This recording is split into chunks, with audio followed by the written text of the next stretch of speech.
I'm kind of trapped. My arm is just dangling here. A snake sling.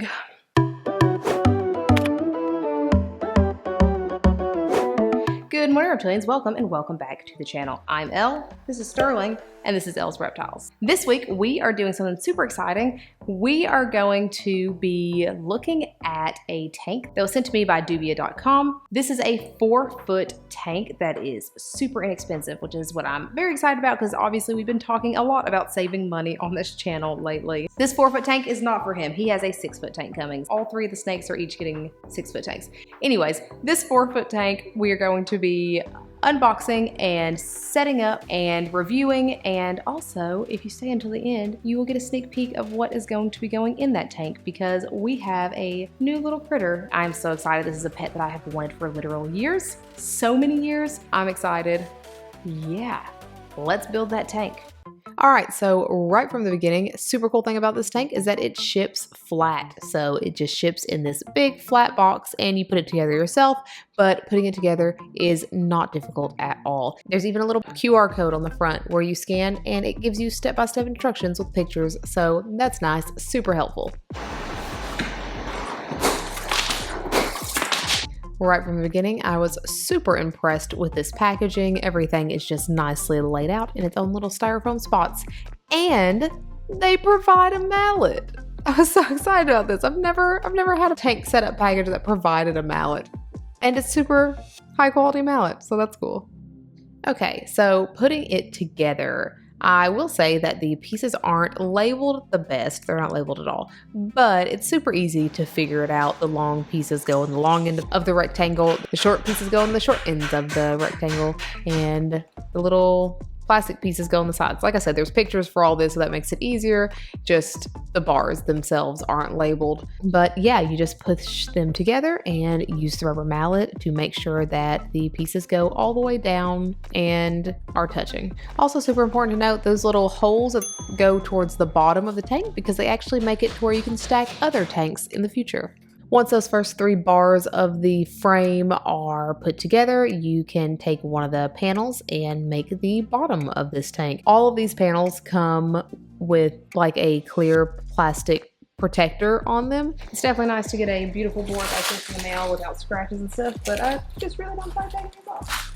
Some of them are kind of a little difficult to get off, some of them come right off, but at the end, it's just nice because you don't have panels that are all scratched up. Once that is done, this panel slides super easily into this frame.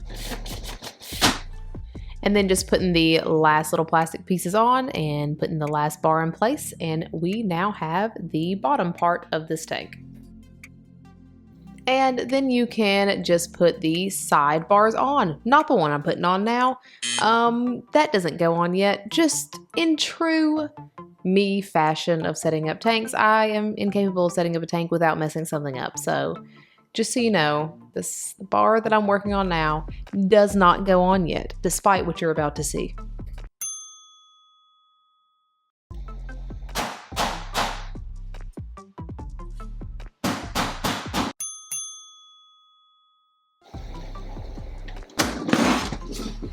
There we go.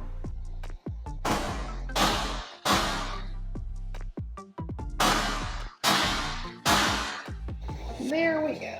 All right. Son of a... Oops. Okay, that's fine. It's fine.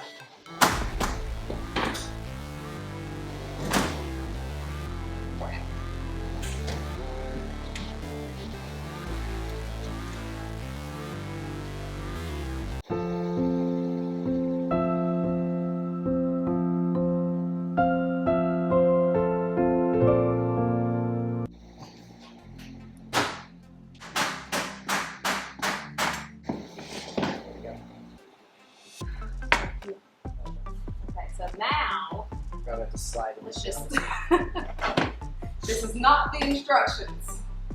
This in here. Okay.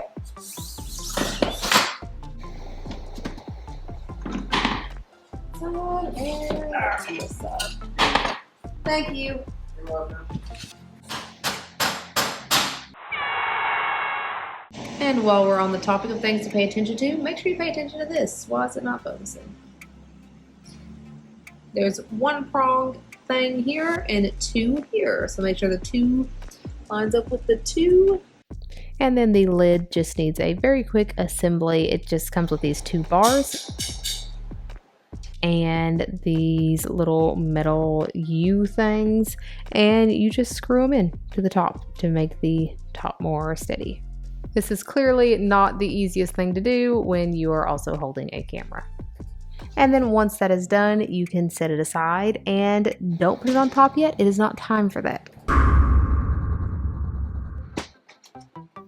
So before the top goes on, you actually need to put these panels on. These two are attached. You kind of have to just aggressively pull it open without breaking it, and then just pull the plastic wrap off, and they just slide into place.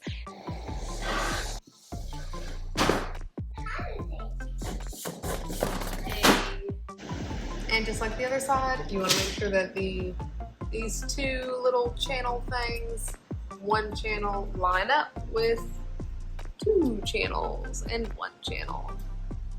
Then the top goes on and you hammer it down. Then we have the doors. These are super easy. You're just going to pull that film protector off. There's also a little piece of plastic at the ends of these that needs to come off, and the holes are already pre-drilled for the handle. You just put them on there and make sure that they're secure. You push the door up into the track, and then it'll just fall into the bottom track, and that's it.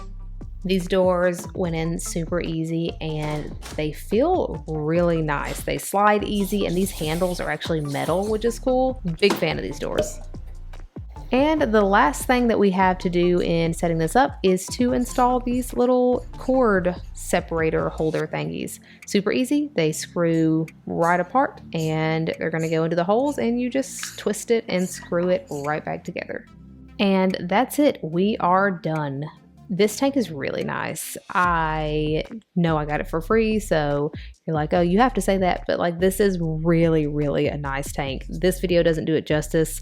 My camera makes it look a lot lighter than it is, I guess, because it is dark black in person, and I just really like this tank. So let's set it up. And if you'd like to, you can guess what animal is gonna go into this tank. So for the background of this tank, the animal that's going in here is not typically a climber, so a smooth background is fine for this one. And I wanted to try something new, and I ordered this fabric background off of Amazon. This thing is supposed to be 100% waterproof, like it's advertised that it can go into a fish tank. This animal will not need any kind of humidity, so that isn't necessary, but it being fish tank safe means that it will most definitely be reptile safe. So I am just attaching this with double-sided tape. This background image is so clear and so pretty. Just a couple of things to note if you are interested in getting something like this. Number one, the sides are white. You kind of have to cut off the excess. Number two, you have to attach it yourself. I'm using double-sided Gorilla Glue tape. And number three, it's fabric, so it comes very creased up, very wrinkled. I just kind of ironed it out and got most of the wrinkles out, and then made sure it was stretched really tight across the back, and you can't tell that there's wrinkles in it, but just some things to be aware of. We're also doing a topsoil and play sand mixture. The reptile that's going in here is a big fan of dry environments. Typically, most people keep this animal on aspen, but I have been loving the Reptiles.com substrate mixtures, and this was the #1 suggestion for this animal, which is a 70% topsoil and 30% play sand mixture. This is actually what this animal is currently on, and he seems to love it. While the creature that is going in here is a big fan of burrowing and being under the substrate, they still like to climb a little from time to time, so we are just putting some logs in here that are pretty close to the ground. In guessing what pet is going in here, don't pay attention to the plants that I chose, because remember, I'm not great at plants, but we're going to do a pothos. And this animal is a baby. They're not going in here right now. It's going to be actually a while before they go in here. So for now, I'm just going to put these plants in the pots. But pothos, because pothos can survive anything, and a spider plant.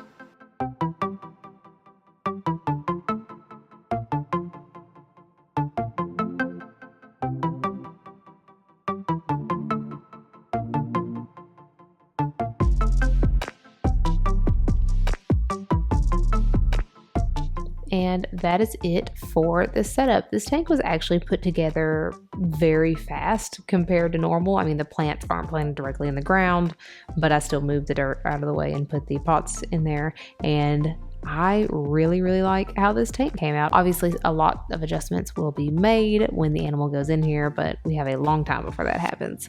I absolutely love this tank. I think it is a very well-made tank. This mesh metal screen at the top is super, super heavy duty. I really like this tank. Can you guess what animal is going in here? I feel like 99% of you guys, well, probably all of you guys know exactly what's going into this tank because it's something that I've wanted for such a long time, but this is your last chance. Comment down below what your guess is.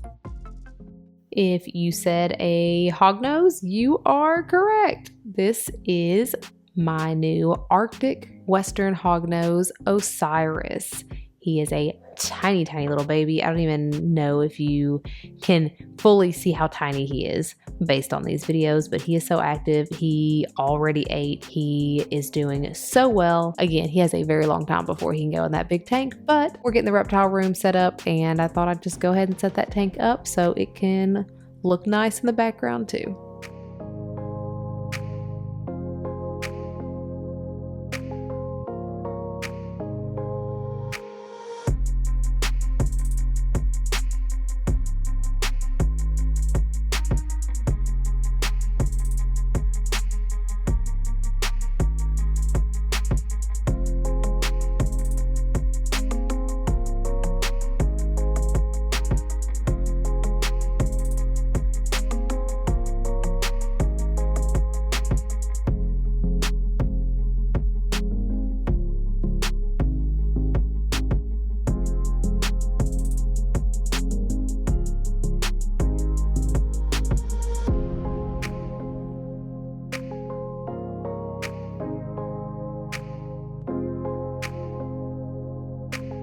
And that's it. That is dubia.com's 4-foot enclosure. This thing is really cool. I like it a lot. It is a really cool option if you want a big PVC tank that is inexpensive. A 4-foot PVC tank is a wonderful forever home for so many different reptiles. It's awesome. Make sure to click on the link below if you want to order one of these. I've said it multiple times throughout this video, but again, huge thank you to dubia.com for sending me that tank to try out. Thank you. Well, let's power through. As always, if you have not already, please feel free to follow me on our socials, like, subscribe, and hit that bell for notifications every single time I put out a new video, which is every Sunday and some Wednesdays. This week's Instagram shoutout is here, and this week's subscriber shoutout is here. Thank you so much for liking and following and commenting and subscribing and sharing and all that jazz. You are the bee's knees. Thank you so much for watching, and I hope you have a fantastic day. Bye. Hey, Dennis!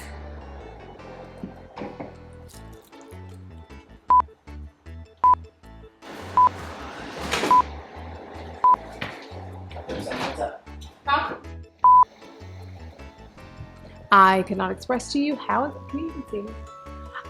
Microphone.